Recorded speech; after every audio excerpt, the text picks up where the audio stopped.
No, it is not. Thank God it's Friday, but it is Friday on the second day of June 2023. Welcome back to your favorite angry Canadian. Oh man, the shit show just keeps on going and giving. I mean, which way do you want to look? Do you want to look at the war in Ukraine between Russia and the EU, led by the United States of America? Do you want to look at the next pandemic coming? Do you want to worry about climate change and how, in very short time, you're gonna not step out because you'll be like a vampire. The minute you open your door and step out, you'll be going up in flames. Flames, I tell you. That's how bad things are. But we still have to work our way out of this vaccination pandemic dilemma that has been so horrific on humans. I mean, maybe we should kill animals, bats. There shouldn't be any bats, but the best evidence suggests that the kind of bat from which this virus jumped to humans wasn't even present there. But the worst of all, whether it came from the lab or came from the bats it all came from China. Because we don't know where the novel coronavirus came from yet, the conspiracy theories fill the void. I'm telling you, the Chi-Coms are trying to weaponize this thing. Conservative talk show host Rush Limbaugh with zero proof, suggesting a Chinese bioweapon lab is to blame. It's this question about the Wuhan lab. We know that it's been debunked. Those same agencies now have been tapped with investigating one of Trump world's most favorite conspiracy theories. This week, Donald Trump is still pushing the debunked bunkum, despite his own intelligence community's findings that is simply not true. And there is simply no reason to believe that is the case. There is no empirical evidence to verify that. Coming up with a conspiracy theory to try and foment xenophobia with respect to the Chinese has just as much factual support as taking Clorox. He can't just sit back and let the doctors and the scientists do their jobs. He's got to chime in. He may pick up the conspiracy theory that this was some weapon. People don't keep bats in captivity. Complete baloney. We don't need to invoke conspiracy theories. This is just another example of the president trying to change the narrative from his own failings. The problem for President Trump is that he's running for re-election, is looking for ways to deflect blame for the performance of the administration. If you look at the evolution of the virus in bats and what's out there now, it's very, very strongly leaning towards this could not have been artificially or deliberately manipulated. So I wanted to ask, are you still confident that it developed naturally? No, actually, that's the point that I said. No, I'm not convinced about that. I think that we should continue to investigate what went on in China. Senator Paul. Ms. Powers, did USAID fund coronavirus research in Wuhan, China? We did not fund gain-of-function research, That's not the question. You know. The question is, did you fund coronavirus research in Wuhan, China? Before my time, there was the PREDICT program with which you're familiar, which ended in China in 2019. Yeah, this is a $200 million program, and the GAO has also identified that some of these grants went directly to the Wuhan Institute of Virology, where there is a suspicion that the lab leak began the pandemic. Has USAID awarded funds to the Academy of Military Medical Sciences in China? Not to my knowledge, but I'd have to get I think the answer is once again yes. GAO has found that there have been subawards of NIH money as probably as well as USAID money that went to the Academy of not just medical research, military medical research in China. Now, part of the unknowns here is we can't get the records to look at this. So I've been asking for months and months for records. In September of last year, I wrote Ms. Powers, USAID, a request asking for records from the PREDICT program. These are not classified. These are simply records of scientific research, and we want to read the grants to find out what they were doing and whether the research was dangerous or not. The response I got from your agency was USAID will not be providing any documents at this time. Man, that pretty well sums it up. You have no right to know what is happening. And if you do get information, can you trust it? Oh, can you trust it? Because right now, you know, it's been reported that in Ukraine, the U.S. had around, 20 or so biolabs or working in conjunction with Ukrainians. And now, apparently, even in Sudan, where there's a war going on, there were biolabs. I mean, what the hell is all these biolabs around the world doing? Don't they think one day it could go bad? This issue to do with the technology and the digital infrastructure, I just want to emphasize how important I think that is. War criminal. In the end, you need the data. War you need criminal. to know who's been vaccinated and who hasn't been. Some of the vaccines that will come on down the line will be multiple. There'll be multiple shots.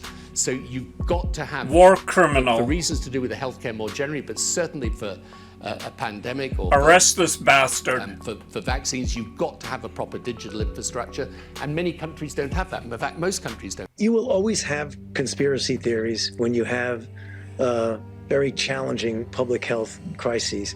They are nothing but distractions. President retweeting a conspiracy video alleging that masks do not work. The video was then removed by Twitter, Facebook, and YouTube because it violated rules against spreading misinformation. The second most powerful man in the world, revealing himself in this video as a mask truther. A major study finding masks made no difference in stopping the spread. What? Mask mandates, it turns out, were an utter failure. It's not me saying it, but the New York Times. I don't believe it. The mask mandates did nothing. Will any lessons be learned? Brett Stevens cites a Oh, yeah. comprehensive British review of 78 randomized studies with more than 600,000 participants. So that wasn't scientifically sound. Effective. The mask guidance correct. was not It wasn't science-based, and the 6 feet of distancing was arbitrary. What? All around the country, over the weekend, protests popped up. These morons and internet conspiracy theories, demanding an immediate end to lockdowns. And let's be honest, people, this is both insane and counterproductive. Because the more you gather in groups, the longer the lockdown will have to go on. Idiot. Did lockdowns during COVID prevent severe effects from COVID-19? Did it help in the arc of the pandemic? Economists from Johns Hopkins say no. The report warned against using lockdowns as a pandemic measure in the future because of the low effectiveness on mortality and the consequences for the economy. The lockdowns in terms of their effects on mortality, we measured it against mortality, were basically irrelevant. They destroyed people. They literally killed people. Agree. When you shut down medical care, in spring of 2020 alone, there were 650,000 cancer chemotherapy patients in this country alone.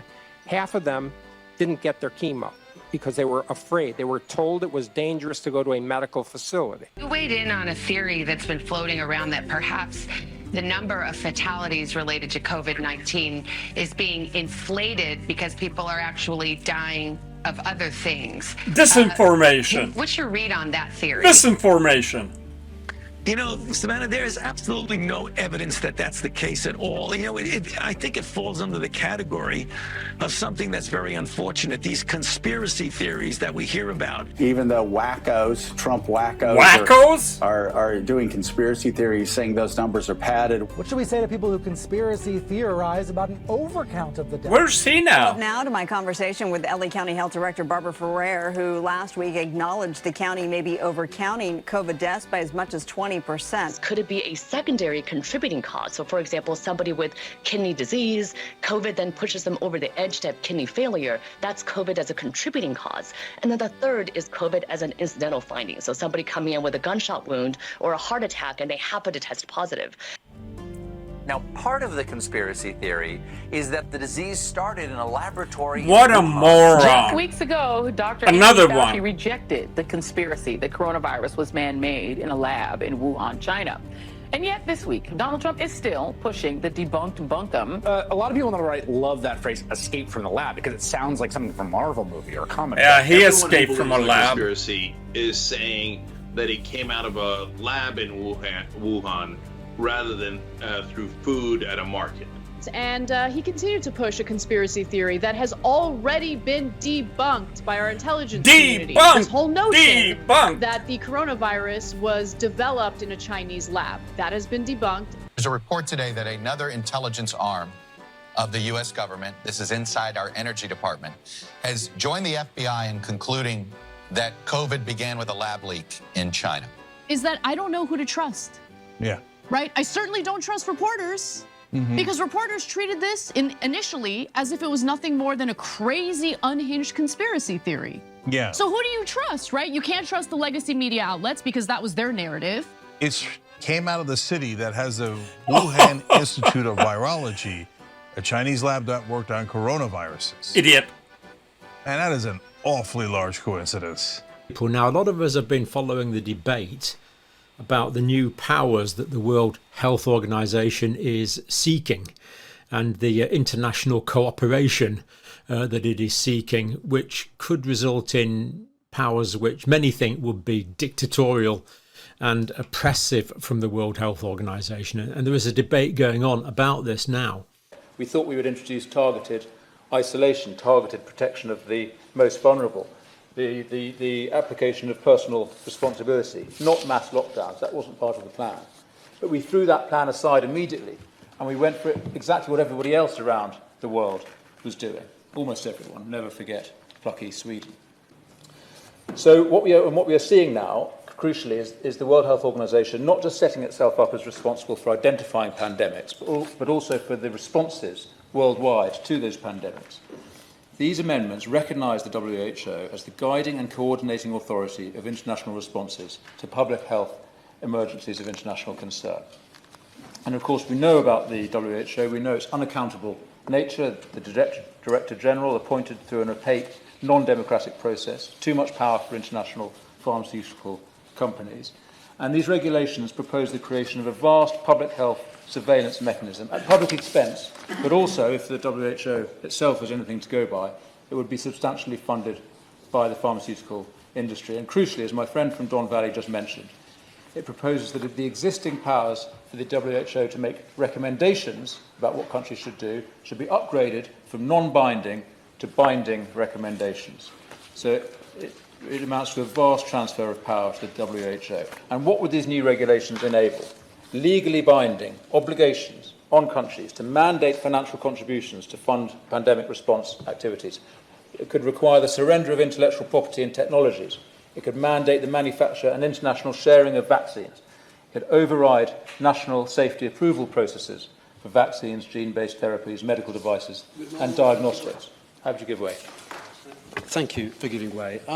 Does my honourable friend agree with me that it was through the ability to react to COVID in a very agile way, which was only possible having exited the European Union at the time, that we were able to invest, procure and then roll out the vaccine that did in fact save millions of lives? And shouldn't this be a model, as he has in fact stated in his eminently sensible speech as usual, that this should be a model for moving forward? My name is Dr. Elizabeth LaFay, and I'm a doctor of osteopathy. My name is Stephen Clayman. I'm a doctor of chiropractic. Hi, my name is Timothy Stonecipher, and I'm an osteopathic family physician. My name is Molly Rutherford, and I'm a family doctor who also treats addiction. My name is Michael Turner, and I'm a doctor of physical medicine and rehabilitation. My name is Amy Offit, and I'm a doctor of integrative medicine. It's time to talk about what has happened to us all. We are doctors, saying what tens of thousands of silenced medical professionals from all over the world have not been able to say. I think seeing the censorship of these wonderful, super smart doctors, that was scary. To start censoring science, that's a slippery slope. In general, I think we've always trusted the CDC and the FDA, but with this pandemic, it just became questionable to me. A sad realization progressively that they don't have our best interests in mind, they're not doing their job, they're not acting in the public's well-being, they're captured, they're paid off, they're corrupt. Well, the group that put that together is called the Global Health Project. One of its founders is Dr. Kat Lindley, and she joins us now. Doctor, great to see you. Thank you so much for joining us. Thank you for having me. What did you guys hope to accomplish with this advertisement? There's multiple versions of the ad. There's an 8-minute version. There's shorter versions. Getting all of these physicians and experts together to say, hey, we're questioning all of these things about COVID. We're questioning what we were told. What did you hope to accomplish by putting this out? The main goal is to show that even doctors at the beginning of the pandemic, they went with the story, they went with the narrative, they went with the system. As the story unfolded, they started questioning things. We want people to realize that it's okay to question, it's okay to try to do what's best for them and not just follow what they tell us to do. I would say that, we've all seen CDC going one way, then turning it. Rochelle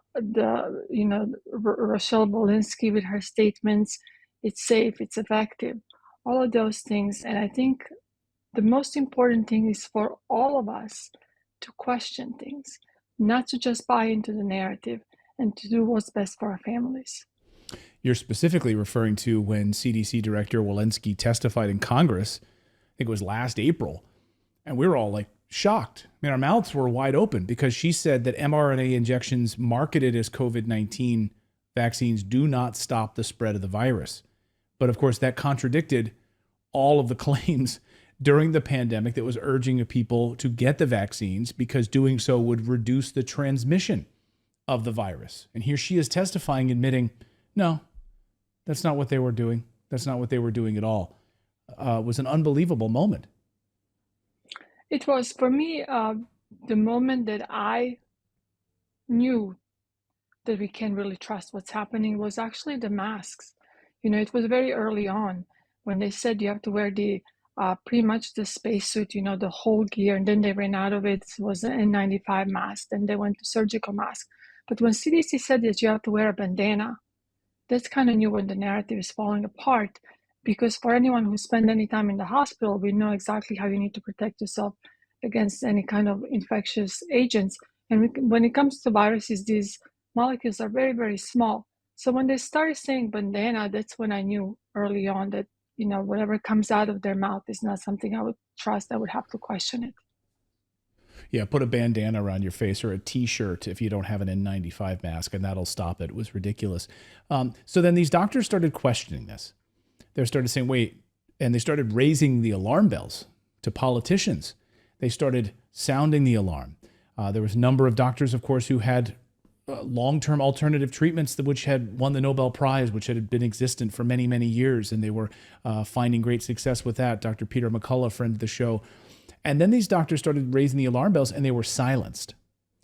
And they were kept quiet. And many of them lost their jobs. They were ostracized. They were banned from social media. Is that part of this agenda to make sure that that never happens again? It is. We all know that COVID-19 was just a play, right? It was just a rehearsal. We're getting these messages from WHO, from everywhere. There is a new disease that's going to come out. You need to be ready. Silencing physicians, scientists, moms, dads, researchers who are questioning things is never good. The only way we move forward is if you actually have a conversation and find the best way forward. It is very important for all of us to realize that CDC, FDA, NIH, all of these agencies, I would say for the past 3 years, they had their own agenda. And now it's time to have this conversation and say, what do we do forward? What do we do when this happens again? Do we just blindly follow it? And do we go with it, or do we try to figure out what's best for all of us? Yeah, absolutely. Now, you mentioned the WHO, the World Health Organization. It's something we've been following very closely here on the show, the Pandemic Treaty. The largest funder of the WHO, of course, is the Bill and Melinda Gates Foundation. 88% of the funding for the WHO from the philanthropic side comes from the Bill and Melinda Gates Foundation. They've been telling us very publicly that the next pandemic is coming. And Bill Gates specifically has said that it will target children. It's almost as if they know something. You mentioned that this was a play, a rehearsal. COVID was just a play and a rehearsal. And now, as this pandemic treaty moves further and further along, and it appears the United States is going to turn over its sovereignty to the World Health Organization, what can these doctors do? What can the Global Health Alliance, the Global Health Project do to try to raise awareness about this and stop this? What are you guys doing right now? So the biggest problem with the IHR amendments and the pandemic treaty or accord or zero draft, as they keep on changing the names, is that if another emergency happens, Director General will have the power to decide how countries respond to these emergencies. So if you look at the IHR amendments, that has to do specifically with vaccine passports, vaccines that we would use, medications, exams, possible border closures and things like that. That has all already played out. We've seen that. In this COVID-19 pandemic, WHO, those used to be recommendations. Now, if this is passed, they're going to become mandates and obligatory things that every country has to follow. What doctors have to do is, first of all, we have to work at restoring the trust that has been lost during these 3 years. Because if you ask someone on the street, you're going to get mixed bag of answers, but a lot of them will say, I'm not sure that I trust my doctors anymore. So the first thing we have to do is restore the trust. We have to remember who our employer is. Our employer is our patient. It's not a corporation. It's not a hospital. It's not this big system. It's not WHO. We need to remember who our employer is. That's the patient. We need to advocate for our patient and on an individual basis decide what's best for our patient. I come from communist country. I don't know if you really know much of my background from Yugoslavia. I know what not having freedom is.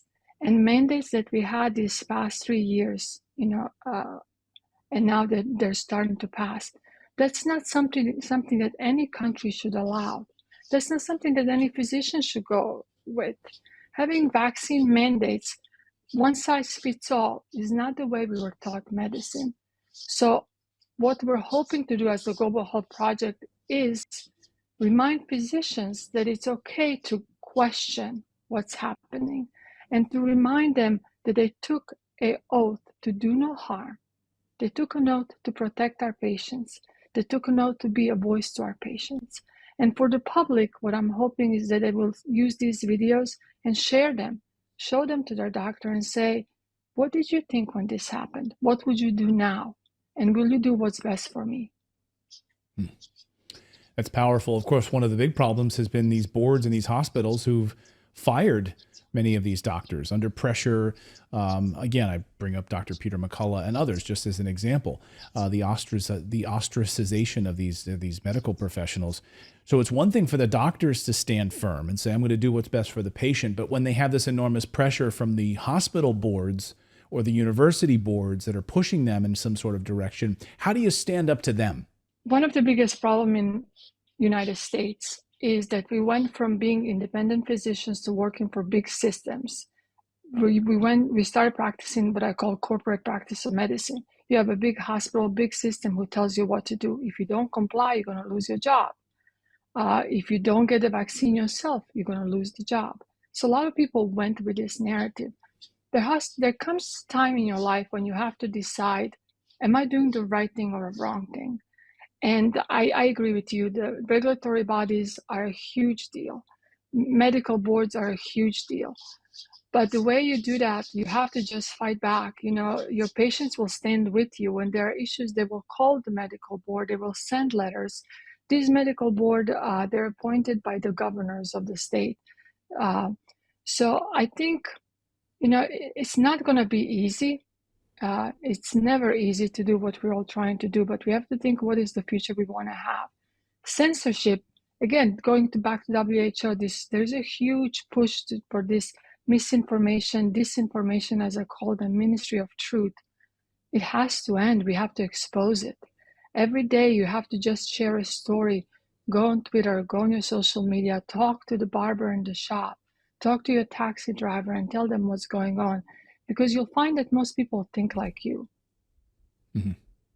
No, you're right about that. And we're seeing this movement, as we talked about in tonight's show, about throughout Europe, which is this pushback against politicians that have been supporting this globalist agenda, NATO agenda, and lockdown agenda. And so you're seeing this groundswell, I think, and you're seeing it across the United States as well in a lot of different states. So it's my hope that if we get that change at the gubernatorial level, at the governor's level, that we can influence some of these hospitals to allow physicians to do what they do best, to advise and to be able to help their patients. We wish you luck with this campaign, and I would encourage all of you watching right now, share this video. Share this video out on social media. Share our interview here with Dr. Kat Lindley and the clip that we showed you at the beginning. Share that as well, and then share the actual ads that the Global Health Project is putting out as well to try to really drive awareness about this and how these physicians were silenced and lost their jobs in many cases. Dr. Lindley, we appreciate you joining us. Good luck with this project, and thank you for sharing it with us. Thank you for having me.